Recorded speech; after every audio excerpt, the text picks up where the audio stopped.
ቲቢትም ኩራትም አላህ ያንሳልን ምቀኝነትንም አላህ ያንሳልን የኔ ዘር ይበልጣል ምንለውን በሽታ አላህ ያንሳልን ቤት እንደሰበሰበን ጀነት ላይ ከሚሰበስባቸው ሰዎች አላህ ያርገን በመካከላችንም ቀብር የዱብን እናትና አባቶቻችን ረውደቱ ሚን ሪያዲል ጀና አላህ ያርገላቸው ቤታቸውን ምንጣፋቸውን ግርግዳቸውን አላህ ያሳምርላቸው የተሻለ ቤት አላህ ያርገላቸው እዚህ ቤት እንደሰበሰበን አላህ Subhanahu Wa Ta'ala ጀነት ላይ ከሚሰበስባቸው ሰዎች አላህ ያርገን ለናት ለአባቶቻችን ደግሞ ጥሩ ታዛዥ ጥሩ የነሱ ልጅ ከተባሉት ባሪያዎቹ አላህ ያርገን ከነሱም ቀልብ አላህ ይጠብቀን እዚህ ቤት ምርጥ ቤት ነው የተገናኘ ነው ምርጡን ጀነት ደግሞ አላህ ያገናኘን ቲቢትም ኩራትም አላህ ያንሳልን ምቀኝነትንም አላህ ያንሳልን የኔ ዘር ይበልጣል ምንለውን በሽታ አላህ ያንሳልን ትክክለኛ የአላህ ፍራቻ ልባችን ላይ እኔንም እናንተንም አላህ ካስቀመጠብላቸው ሰዎች አላህ ያርገን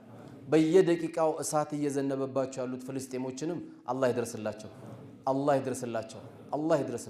هذا وصلى الله على نبينا محمد وعلى آله وصحبه وسلم والسلام عليكم ورحمة الله وبركاته